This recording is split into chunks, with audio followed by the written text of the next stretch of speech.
आणि युतीतला एक सहकारी पक्ष म्हणून तत्कालीन राष्ट्रपती महोदय प्रणव मुखर्जी यांच्याकडे आम्ही गेलो होतो। तो क्षण माझ्या डोळ्यासमोर आहे। स्वतः राष्ट्रपती सुद्धा नाही म्हटलं तरी आश्चर्यचकित होते। देशाला सुद्धा एक आनंद आणि आश्चर्य वाटलं होतं, कारण बऱ्याच वर्षांनंतर एका पक्षाची सत्ता आली होती। आम्ही एनडीए म्हणून एकत्र जरूर होतो, पण तेव्हाही भारतीय जनता पक्ष हा बहुमताचा आकडा त्यांनी स्पर्श केला होता। त्यानंतर त्यांनी नोटबंदी केली, मग 19 साली पुन्हा सत्तेवर आले, 300 त्यांनी स्पर्श केला, 370 कलम काढलं, आम्ही तेव्हाही सोबत होतो।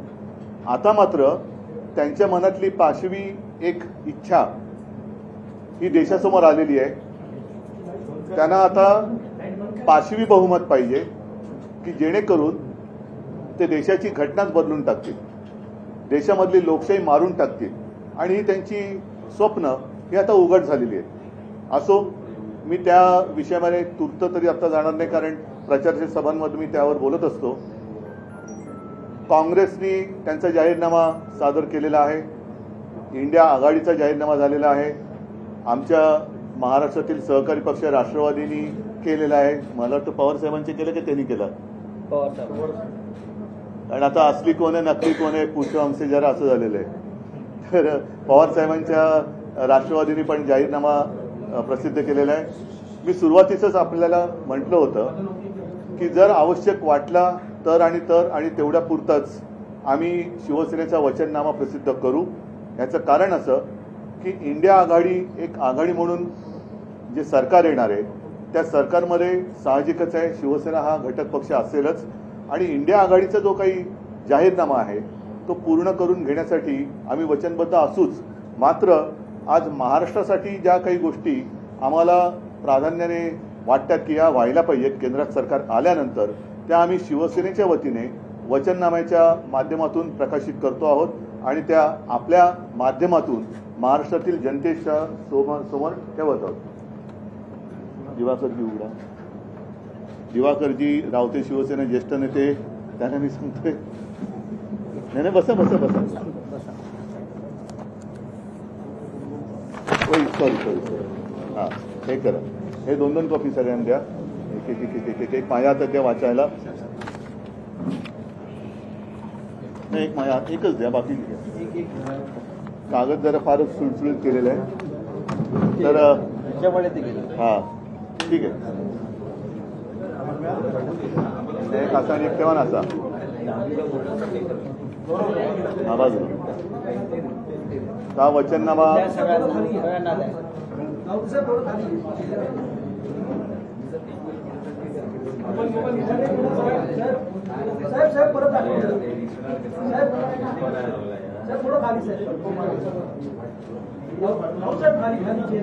अरे थांबा रे, आता आम्हाला बोलू द्या जरा।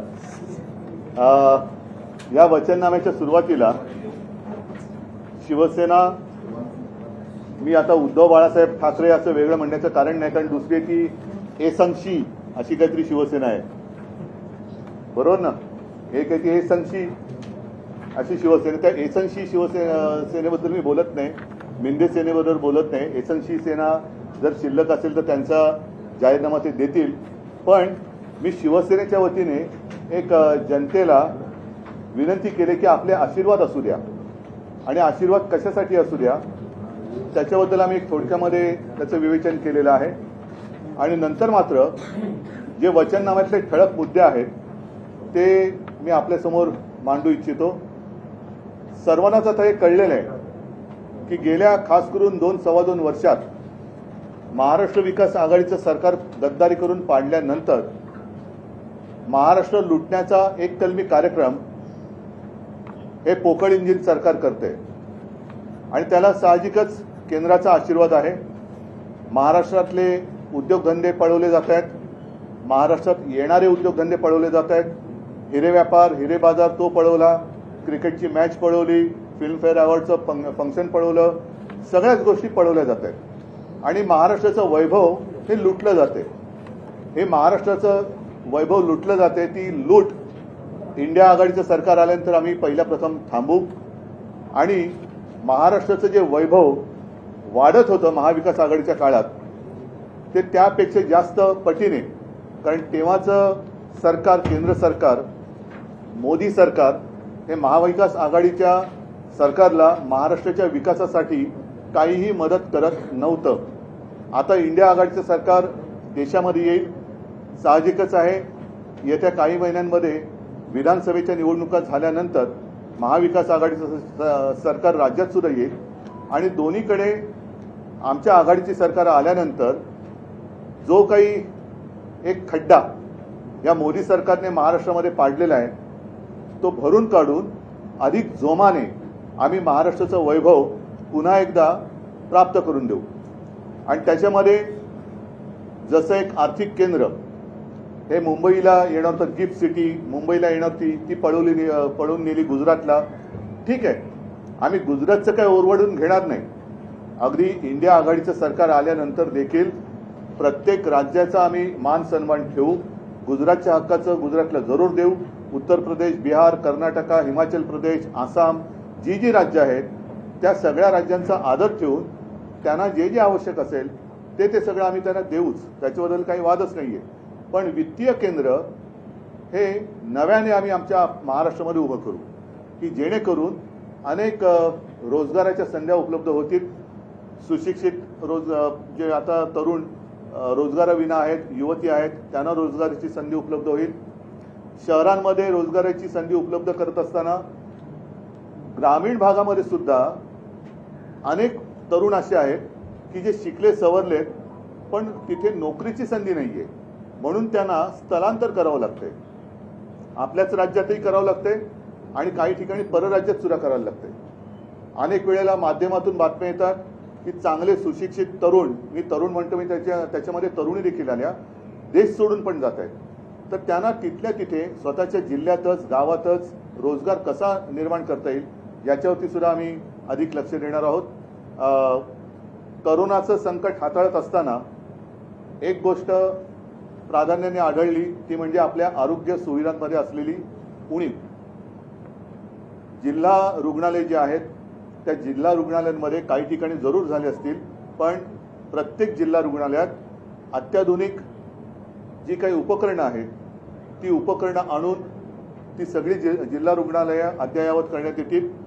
ग्रामीण भागामध्ये ज्याला आपण प्राथमिक उपचार केंद्र म्हणतो, माझ्या असं लक्षात आलं की काही प्राथमिक उपचार केंद्रामध्ये ज्याला PSC म्हणतो तिकडे थर्मामीटर्स पण नाही आहेत, नर्सेस नाही आहेत, डॉक्टर्स नाही आहेत. मधल्या काळामध्ये तर आपण पाहिलं असाल की नांदेड, नागपूर, अगदी ठाण्यामध्ये सुद्धा औषधाविना रुग्णांचे मृत्यू झाले. तर अशी कुठेही आम्ही कमतरता ठेवणार नाही. सगळीकडे व्यवस्थित आरोग्य यंत्रणा ही अद्ययावत केली जाईल, राबवली जाईल.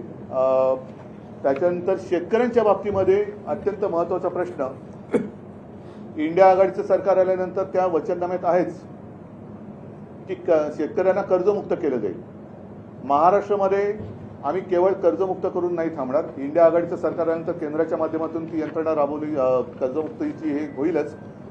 पण शेतकऱ्यांना जो पीक विमा मिळतो त्या पीक विम्याचे निकष हे कंपन्यांनी ठरवले आहेत आणि ते निकष एवढे विचित्र आहेत. एक तर नुकसान झालेलं असतं आणि या कंपन्यांच्या वाऱ्या करून शेतकरी थकून जातो आणि नको ती नुकसान भरपाई या परिस्थितीत तो येतो. तर हे निकष बदलले जातील आणि शेतकऱ्यांना त्यांची जी काही योग्य ती नुकसान भरपाई आहे ती मिळालीच पाहिजे, याच्यावरती केंद्राचं आणि सरकारचं लक्ष असेल. दुसरी गोष्ट अशी की सध्या एका योजनेचा गवगवा केला जातो, ती काय सन्मान योजना.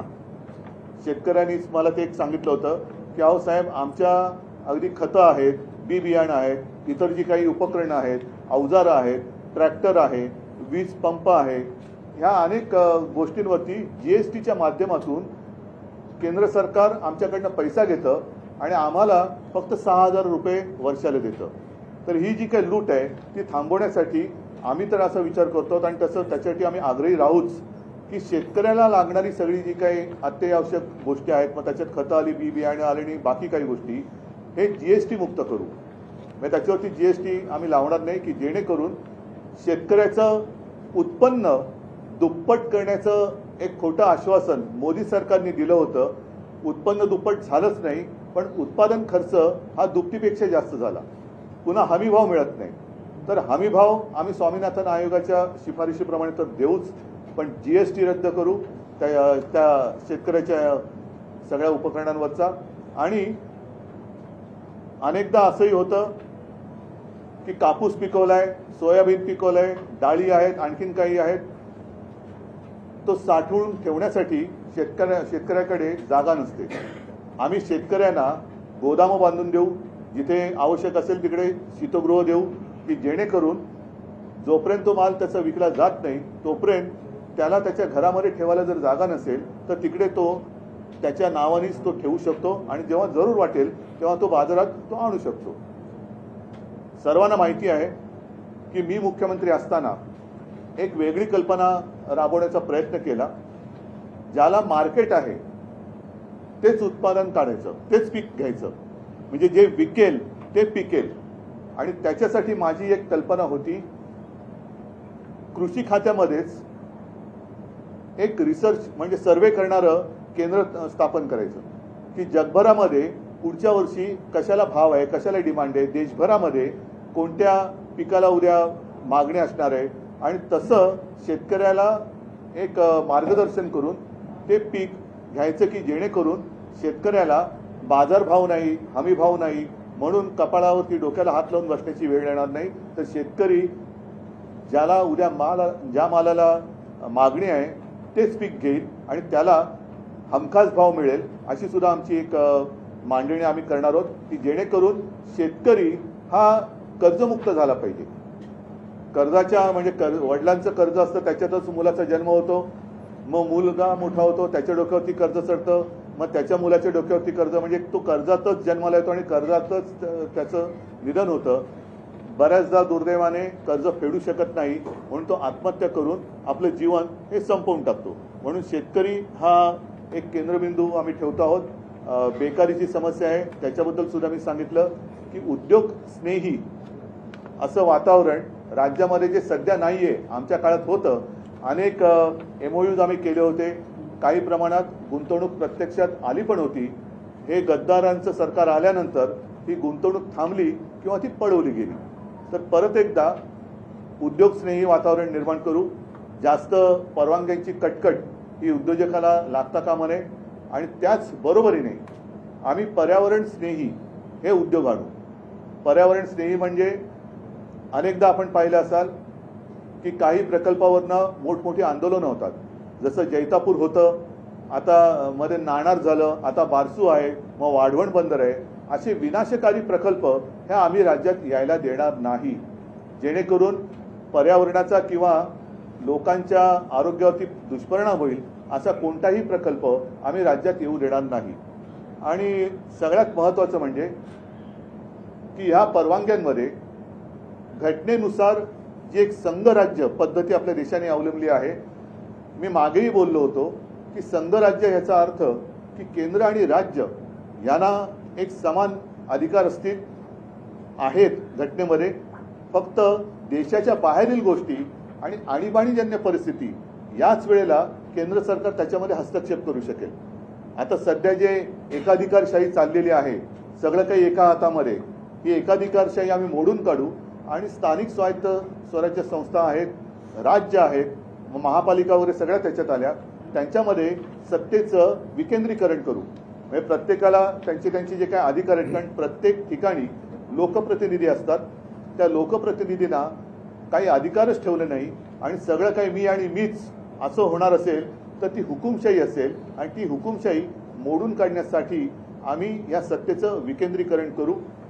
त्याच्यानंतर आणखीन एक महत्त्वाचा प्रश्न तो म्हणजे सध्या कर दहशतवाद चाललेला आहे. वाटेल त्याच्यावरती धाडी तर पडतायत, राजकारण्यांवरती तर टाकतातच आहेत, पण व्यापाऱ्यांवरती पडतायत. त्याच्यामध्ये छोटे मोठे व्यापारी, उद्योजक सगळेच हे बेजार झालेले आहेत. तर हा कर दहशतवाद जो आहे तो आम्ही थांबू. GST मध्ये ज्या काही त्रासदायक अटीतटी शर्ती आहेत त्या आर्थिक सल्लागारांशी सल्ला मसलत करून, म्हणजे मध्यंतरी मी वाचलं होतं की ही मूळ सूचना ज्या विजय केळकर यांनी दिली होती, त्यांचाच एक लेख आला होता. विजय केळकर हे आपल्या महाराष्ट्रात मधलेच आहेत, त्यांच्याशी पण सल्लामसलत करू. आणखीन काही आर्थिक सल्लागार आहेत त्यांच्याबरोबर सल्लामसलत करू आणि यातल्या त्रासदायक ज्या काही अटीतटी असतील त्या आम्ही पूर्णपणे काढून टाकू. एक आयुष्य सुखाने आणि समाधानाने आनंदाने जगता यावं या दृष्टीने आमचं इंडिया आघाडीचं सरकार हे कामकाज करेल. मग त्याच्यामध्ये महिलांसाठी सुद्धा इंडिया आघाडीच्या वचननाम्यात सुद्धा जाहीरनाम्यात सुद्धा विषय आहेत. तसंच याही वचननाम्यामध्ये आहे की सरकारी नोकऱ्यांमध्ये 50% जागा या महिलांसाठी ठेवू. त्याच्यानंतर महिला सुरक्षितता असेल, युवकांसाठी आहे. अभिजात मराठी, मी तर सरळ सरळ सांगेन की महाराष्ट्राबद्दल आणि मराठी भाषेबद्दल केंद्राच्या मनात आकस आहे. म्हणून इतके वर्ष मागणी करूनही 10 वर्ष मोदी सरकारने मराठी भाषेला अभिजात भाषेचा दर्जा दिलेला नाही आहे. तर तो आम्ही नक्कीच मिळवून देऊ हे सुद्धा या निमित्ताने सांगतोय. आणि उद्योगधंदा सामाजिक सुरक्षा पण आहे. आर्थिक रचनेचं बद्दल सुद्धा केलेले आहे. सगळ्यात महत्त्वाचं म्हणजे जेव्हा राज्यामध्ये युती सरकार होतं त्या युती सरकारच्या काळात 5 जीवनावश्यक वस्तूंचे भाव आम्ही स्थिर ठेवले होते. आम्ही केंद्रामध्ये इंडिया आघाडीचं सरकार आल्यानंतर नक्कीच याबद्दल गंभीरतेने विचार करून 5 जीवनावश्यक वस्तूंचे भाव पुढील 5 वर्ष स्थिर कसे राहतील याच्याबद्दल आग्रही असू. कारण हे जर का नीट ठरवलं तो होऊ शकतं हे राज्य सरकारने तेव्हा दाखवून गेले. जर राज्य करू शकत असेल तर केंद्र का नाही करू शकणार. तर अशा ह्या ज्या मूलभूत गोष्टी आहेत म्हणजे बेरोजगारी आहे, शेतकरी आहे, महिला आहे, उद्योग आहे, आरोग्य आहे, याच्यावरती आम्ही इंडिया आघाडी सरकारमध्ये आग्रही राहू आणि ह्या गोष्टी आम्ही करून घेऊ. आणि परत एकदा सांगतो, संविधानाचं रक्षण करणं ही आमच्या सरकारची प्राथमिकता असेल. त्याचप्रमाणे महाराष्ट्रामध्ये महाराष्ट्राचं लुटलं जाणारं वैभव, ही लूट थांबवून मराठी अस्मिता तिचा एक नाही म्हटलं तरी मी दरारा हा शब्द किती कोणाला परवडेल कल्पना नाही, पण त्या मराठी भाषेचं महाराष्ट्राचं वैभव आणि महत्त्व हे देशासाठी काय आहे हे आम्ही दाखवून देऊ. महाविकास आघाडीच्या 3 प्रमुख पक्षांनी 3 वेगवेगळे वचननामे असे जाहीरनामे ते प्रसिद्ध केले गेले. महाविकास आघाडीमध्ये एकत्र एकजूट नाही आहे का? जाहीरनामा एक प्रसिद्ध करता का नाही? महाविकास आघाडी प्रत्येक जण प्रत्येकाचा वेगळा पक्ष आहे. आम्ही आघाडी केली म्हणजे पक्ष एकमेकात विलीन नाही केलेले. ज्या वेळेला आम्ही शिवसेना आणि भारतीय जनता पक्षाची युती होती त्याही वेळेला भाजपचा एक जाहीरनामा किंवा थापानामा वेगळा होता आणि आमचा वचननामा हा वेगळा होता. बसा खुर्ची. जातीय जनगणना संदर्भातला जो उल्लेख आहे तो तुमच्यामध्ये मी तुम्हाला हेच सांगितलं की सगळ्यांमध्ये सगळे विषय हे प्रत्येकाने मग फक्त कव्हर बदलून छापलं असतं तर काय झालं असतं. आम्हाला ज्या काही गोष्टी अशा वाटल्या ज्या महाराष्ट्राच्या दृष्टीने महत्त्वाच्या आहेत याच्यामध्ये आरक्षणाच्या बाबतीत आम्ही म्हटलेलं आहे की 50% आरक्षण 50%च्या वरती जायचं असेल तर लोकसभेमध्ये ते मंजूर करावं लागतं. खरं म्हटलं तर आज बहुमत गेले 10 वर्ष मोदी सरकारकडे होतं आणि सगळ्यांनी त्यांना पाठिंबा दिला असता. पण दिल्ली सरकारचे अधिकार काढून घेण्यासाठी मोदी सरकारने कोर्टाच्या निर्णयाच्या विरोधात जाऊन ते मंजूर करून घेतलं. तसं आरक्षणाच्या बाबतीत त्यांनी जर का हा प्रस्ताव आणला असता तर आम्ही आमचा पाठिंबा दिला असता. त्याच्यामुळे मला असं वाटतं की काँग्रेसचा एक जाहीरनामा आहे, इंडिया आघाडी म्हणून आहे, प्रत्येक प्रादेशिक पक्षाचा एक जाहीरनामा आहे, तसाच आमचा सुद्धा आहे. आणि इतर गोष्टींना आता जसं ते धार्मिक मुद्द्यावरून आम्हाला शिकवत आहेत. आम्ही जय भवानी हा शब्द मी म्हटलं मी काढणार नाही, पण भाजप मात्र आता पराभवाच्या भीतीने राम राम राम राम करायला लागलेला आहे. मला असं वाटतं त्यांचं आम्ही जातो आमच्या गावा आमचा राम राम घ्यावा ही परिस्थिती आलेली आहे. म्हणून त्यांना ते करू द्या. काँग्रेसचा आणि जो राष्ट्रवादी शरद पवार जो जाहीरनामा त्याच्यामध्ये त्यांनी युवकांना किती रोजगार देणार तसा आकडा दिला की 30 लाख युवकांना 10 लाख युवकांना. तुमच्या जाहीरनाम्यामध्ये आकडा नाही. आणि आकडा आहे पण मी तुम्हाला काय म्हटलं की पहिल्यांदाच म्हटलं होतं मग 1-2 पानाचा का मी काढला. देशाची निवडणूक आहे आणि त्याच्यामध्ये आकडा काय आहे सांगा ना. 1 वर्षात 30 लाख सरकारी आणि सार्वजनिक क्षेत्रातील उपक्रमात नोकर भरती करून तरुणींना रोजगार उपलब्ध करून देणार. बरोबर आहे, पण त्या पलीकडे सांगतो की शेवटी आम्ही एकत्र तिकडे राज्य कारभार बघणार म्हटल्यानंतर साहजिकच आहे प्रत्येकाचे जाहीरनामे तेव्हा समोर ठेवून त्यानुसार वेगळे पण त्याच्यात काय जर असेल तर त्याच्यावरती तो पक्ष अधिक लक्ष देईल. नाहीतर एक सामूहिकपणाने जो इंडिया आघाडीचा वचननामा आहे किंवा जाहीरनामा आहे त्याच्यावरती आम्ही मिळून काम करू. महिलांसंदर्भात आपण सुरक्षेसंदर्भात देखील या जाहीरनाम्यात म्हटलेलं आहे की एचआयव्ही बोर्डसारख्या अत्याधुनिक तंत्रज्ञानाचा वापर केला जातो. तो नेमका कसा असणार आहे? तुम्ही मत द्या ना, मग सांगतो. सर, याच्यामध्ये हेही म्हटलं की मराठी भाषेला अभिजात दर्जा देण्याचा प्रयत्न जो आहे तो देखील केला जाईल. हा मुद्दा जो आहे तो गेल्या अनेक वर्षापासून आहे आणि आम्हाला असं वाटलं होतं की जेव्हा आम्ही 2014 आणि 2019ला यांना पाठिंबा देऊन आमची जी आता फसगत झाल्याचं लक्षात आलंय, आम्हाला असं वाटलं होतं की आम्ही पाठिंबा दिल्यानंतर मोदी सरकार ते करेल, पण मोदी सरकारच्या मनात महाराष्ट्राबद्दल आणि मराठी भाषेबद्दल आणि भवानी मातेबद्दल सुद्धा आकस आहे हे आता दिसतंय. कारण मोदीजी इतर सगळ्या मंदिरात गेलेत, पण अजून मला नाही वाटत तुळजाभवानीच्या मंदिरात कधी गेलेत. मी राम मंदिरात का गेलो नाही हे अमितच्या जाहीर सभेत विचारतात, तर मी आज जाहीरपणे विचारतोय मोदीजी किंवा शहा हे अजून माझ्या तुळजाभवानी मातेच्या मंदिरात का गेले नाही, हा महाराष्ट्राच्या मनातील प्रश्न आहे. आणि मग त्यांनी मला प्रश्न विचारावा. आणि राम मंदिरामध्ये जेव्हा अयोध्येमध्ये हा सोहळा चालला होता तेव्हा तुमच्या सगळ्यांच्या साक्षीने मी नाशिकच्या काळाराम मंदिरात गेलो होतो, पण अद्याप परत एकदा सांगतो, आता तर महाराष्ट्रामध्ये ते अनेकदा येत आहेत. मी काळाराम मंदिरात जाणार म्हटल्यानंतर घाईघाईने झाडू घेऊन मंदिरात पोहोचले होते, पण तसं तुळजाभवानीच्या मंदिरात मोदीजी किंवा शहाजी अद्याप आलेले नाहीत. आंदोलन वगैरे केले, पण पर्यावरणाविषयीच्या जाहीरनाम्यामध्ये काही उल्लेख नाही. मी आता बोललो ना तुम्हाला, जे घातक प्रकल्प आहेत त्याच्याबद्दल आम्ही म्हटलेलंच आहे, दिले ना. तो जे विनाशकारी प्रकल्प आहेत, पर्यावरणाचा मुद्दा इंडिया आघाडीच्या सरकारमध्ये पण आलेला आहे जाहीरनाम्यात आणि काँग्रेसच्या पण आलेला आहे. पण पर्यावरणाला घातक ठरणारे व विनाशकारी प्रकल्प म्हणून जनतेच्या मनात भीती निर्माण करणारे प्रकल्प नाकारण्याचा अधिकार राज्य सरकारला मिळवून देऊ. आणि आम्ही परत एकदा जाहीर सांगतो की बारसू रिफायनरी असेल किंवा वाढवण बंदर आहे, हा विनाशकारी प्रकल्प उदाहरणार्थ जैतापूर, बारसू, वाढवण यासारखे पर्यावरण आणि जनजीवनास घातक करणारे प्रकल्प आम्ही महाराष्ट्रात येऊ देणार नाही. यापूर्वी आपण अनेकदा सैनिकांबद्दल उल्लेख केलेला आहे, सैनिकांच्याबद्दल उल्लेख केलेला आहे. आपली शिवसेनेची अग्निवीर या योजनेबद्दलची नेमकी त्याच्यात काँग्रेस आणि इंडिया आघाडीच्या जाहीरनाम्यात दिलेलं आहे. त्याच्यामुळे मी ज्या त्यांनी दिल्यात त्या गोष्टी सगळ्या रिपीट नाही केल्या, ज्या मला असं वाटलं की महाराष्ट्राच्या दृष्टीने महत्त्वाच्या आहेत त्या. म्हणून तर हा एवढा पातळ आम्ही जाहीरनामा ठेवलेला आहे. उगाच आगडबंब घेऊन उशाची घेऊन झोपण्यासाठी तो केलेला नाहीये. केंद्र सरकारच्या ज्या नवीन नोकऱ्या निर्माण होणार, केंद्र सरकारच्या ज्या नवीन नोकऱ्या निर्माण होणार त्यामध्ये 50% महिलांसाठी राखीव नोकऱ्या होणार, त्याचा एक वेगळा परिणाम होऊ शकतो. 50% वाईट का? मग चांगले की वाईट?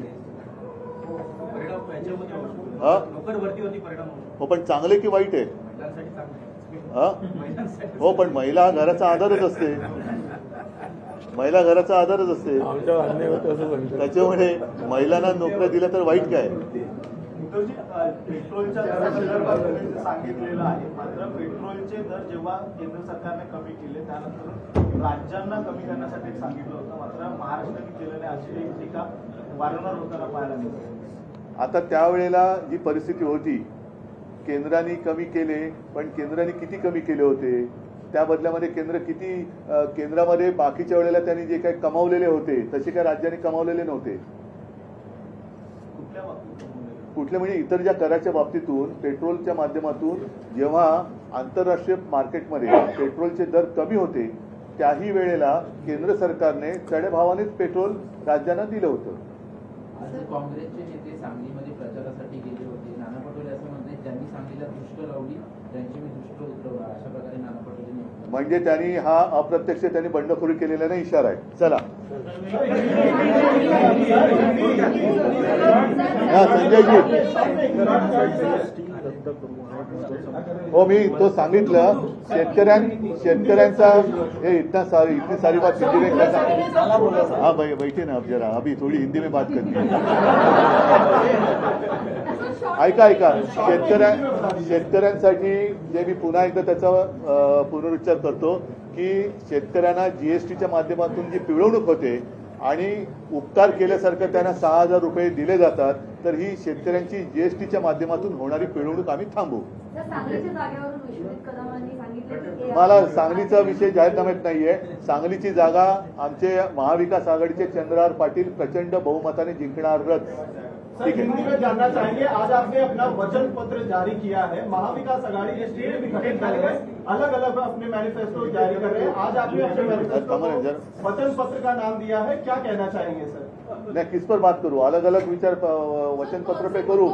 नहीं, अलग अलग आपने अपने मैनिफेस्टो में जो बातें कही, जब हमारा गठबंधन भाजपा के साथ था, तब भी हमारा वचन पत्र अलग ही हुआ करता था.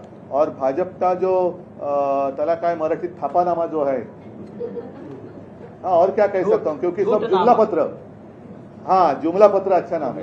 भाजपा का जुमला पत्र अलग होता था और हमारा वचन पत्र अलग होता था.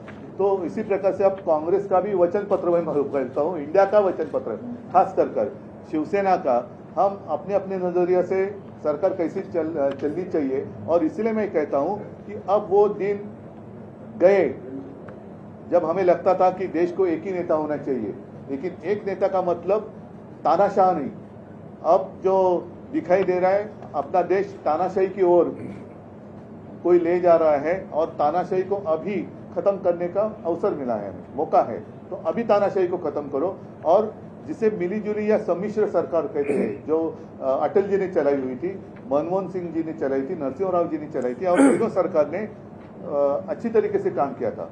तो अब अपने देश में जितने सारे राज्य हैं उनका सम्मान करते हुए केंद्र की सरकार चलनी चाहिए. ऐसे नहीं होना चाहिए कि सारे अधिकार मेरे ही हाथ होने चाहिए और सारे राज्य रोज सुबह एक कटोरा लेकर मेरे दरवाजे के सामने भीख मांगने के लिए खड़े हो. ऐसे हम नहीं होने देंगे. जितनी सत्ता है उसका विकेंद्रीकरण हम करेंगे. सर, ये भी है कि नौकरी को लेकर हर पार्टी अपने अपने तरीके से आंकड़े जारी कर रही है. आपके वचन पत्र में किस तरीके की नौकरी दिया जाएगा, क्या महिलाओं को प्राधान्य दिया जाएगा, क्या रहेगा, उसके बारे में बताएं. पहले एक बात मैं कहना चाहता हूँ, कृपा कर खास कर गुजराती भाई बहने हैं, वो अपना ऐसे मेरे बारे में ऐसी कोई गलतफहमी ना करे कि भाई गुजरात के खिलाफ हूँ, नहीं. लेकिन महाराष्ट्र को लूट कर जो गुजरात लेके जा रहे हैं उसको हम रोकेंगे, जरूर रोकेंगे. इसका मतलब ये नहीं है कि इंडिया सरकार आने के बाद हम गुजरात को कुछ अलग करेंगे, नहीं. गुजरात भी हमारा है और उसका जहाँ जिस पर अधिकार है तो वो तो हम देंगे. जैसे अन्य सारे राज्य है, उत्तर प्रदेश है, मध्य प्रदेश है, छत्तीसगढ़ है, आसाम है, हिमाचल, उत्तराखंड है, सबका अपना अपना, सबको हम अपना अपना अधिकार दे देंगे. अधिकार में जितनी सारी बातें आती है वो दे देंगे. लेकिन महाराष्ट्र का छीनकर जो अब लेके जा रहे हैं उसको तो हम रोकेंगे. और महाराष्ट्र की जितनी सारी बातें, जैसे आने वाले उद्योग और जहाँ जो उद्योग यहाँ थे, डायमंड मार्केट था, गिफ्ट सिटी या वित्तीय केंद्र था, वो सारा यहाँ से वो चुरा कर लेके गए. जैसे शिवसेना चुराने की कोशिश की, वैसे ये उद्योग चुरा रहे हैं. तो वो हम नहीं होने देंगे. और फिर से हम यहाँ अलग एक इकोनॉमिकल सेंटर जहाँ रोजी रोटी मिलेगी लोगों को, वैसा हम यहाँ शुरू करेंगे. सर, जीएसटी को लेकर भी आपने विरोध जताया, अपने वचन पत्र में भी कहा, मराठी में भी आप जीएसटी के खिलाफ काफी आक्रामक हुए हैं. विरोध करने की वजह क्या है? विरोध मैं जीएसटी को नहीं कर रहा हूँ, लेकिन जो टैक्स टेररिज्म है, टैक्स टेररिज्म वो बढ़ गया है. किसी के भी ऊपर रेट डाले जा रहे हैं. अपने जो उद्योगपति है वो काफी परेशान है और काफी सारा उद्योग वो यहाँ से बाहर शिफ्ट करने की अब सोच रहे. कुछ लोगों ने तो शिफ्ट किया. छोटे बड़े जो व्यापारी है उनके ऊपर भी जरा भी कुछ कमी आ गई तो सीधा उठाकर उनको जेल में डाला जाता है. तो जीएसटी में हम रिफॉर्म करेंगे, जीएसटी में रिफॉर्म करेंगे और सारा पैसा जो डायरेक्ट केंद्र के हाथ में जा रहा है वो गलत बात है. अपने अपने राज्यों का हिस्सा मिलना ही चाहिए. जैसे मैंने कहा कि आज शायद मुंबई देश की आर्थिक राजधानी है या नहीं है, पता नहीं चल रहा है. एक जमाना तो था कि पूरे देश में जितना टैक्स केंद्र सरकार कलेक्ट करती थी अलग अलग कर के माध्यम से, उसमें अकेले मुंबई 35 से भी ज्यादा % टैक्स दिया करती थी. बाकी जो महाराष्ट्र है वो 6-7% देता था, मतलब 40% से ज्यादा टैक्स अकेले मुंबई और महाराष्ट्र देती थी, लेकिन उसके सामने महाराष्ट्र को जो मिलता है, मतलब 1 रुपया महाराष्ट्र ने दिया तो शायद 8 पैसा वापस मिलता है। तो ये तो हम नहीं होने देंगे। महाराष्ट्र को अधिक हिस्सा मिलना चाहिए। महाराष्ट्र में भी लोग हैं, लोग रहते हैं, और जहाँ से ज्यादा टैक्स आपको मिलता है उसको आप मजबूत करो। सर एक तरफ भवानी शब्द को जो है वो एक तरफ भवानी शब्द को आक्षेप लिया है, लेकिन आपने अपनी महिलाओं की योजना को महालक्ष्मी नाम दिया है। तो मैं क्या गलत कर रहा हूँ? मैंने क्या गलत किया है? एक बात मैं इसमें बताना चाहूंगा, क्योंकि हिंदी में बात करते हुए मुद्दा छूटना नहीं चाहिए।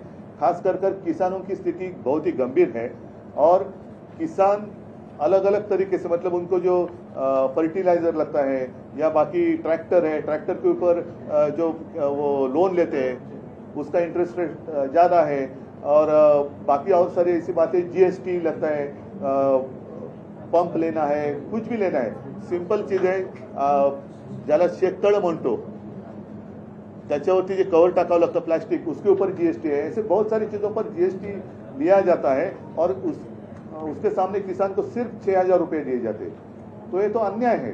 तो हम किसानों को जो जरूरी चीजें हैं खेती के लिए, उसके ऊपर लगा हुआ जीएसटी निकालें। कर्नाटक की सरकार ने जो है सर ओबीसी के हिस्से का जो आरक्षण था वो लेकर मुसलमानों को दे दिया गया है, ओबीसी के साथ अन्याय कर रही है कांग्रेस, ऐसा प्रधानमंत्री नरेंद्र मोदी ने आज भाषण दिया है। आप इस पर देखो, मोदी जी एक मैंने कहा ना, बचपन में कहते थे कि अगर कहीं पर भूत दिखाई जाए, देखा तो नहीं मैंने कभी, लेकिन ऐसे लगा तो राम राम राम राम राम राम बोलो। तो अभी बीजेपी को सामने डिफीट दिखाई दे रहा है, वो हारने वाले हैं, इसलिए अभी राम राम राम राम राम राम करने वाले हैं। तो कुछ भी मुद्दा उछाल रहे हैं वो। प्रधानमंत्री एक अपना एक गरिमा होती है और एक लेवल होती है, उसको छोड़कर बातें कर रहे हैं। जैसे उन्होंने हमारी शिवसेना को नकली सेना कहा, ये प्रधानमंत्री को शोभा नहीं देता। जिस तरीके से वो बात कर रहे हैं, कौन किस क्या खा रहे हैं, कौन मांस खा रहे हैं, कौन मच्छी खा रहे हैं, किसको ज्यादा बच्चे होते हैं। अरे आप देश के प्रधानमंत्री हो, पिछले 10 साल आपने कारोबार किया है, तो 10 साल में आपने क्या दिया इस पर बात करो। तो वो नहीं कर रहे। फिर से वो दोबारा वही बात, वही रिकॉर्ड, जो एक ग्रामोफोन हुआ करता था और रिकॉर्ड अटकती थी, तो उनकी रिकॉर्ड वहीं पर अटकी है।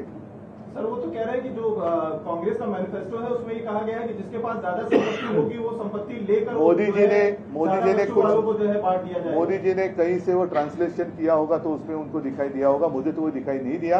और भाजपा क्या, कांग्रेस क्या करेगी, ये क्या करेगी, वो छोड़ो। आपने क्या किया? जैसे अभी आपने कहा कि जय भवानी शब्द पर उन्होंने आक्षेप ले लिया, लेकिन वो तो खुलेआम राम का प्रचार कर रहे हैं, और आज तक कभी भवानी माता के मंदिर में भी नहीं गए हमारे। तो क्यों महाराष्ट्र में आते हो?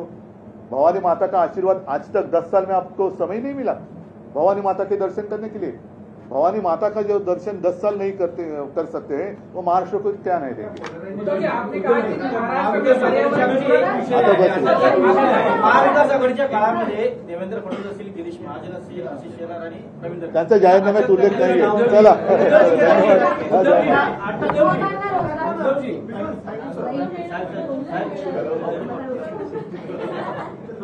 पोलराइजेशन दूर से बोलना चाहिए था ना, पोलराइजेशन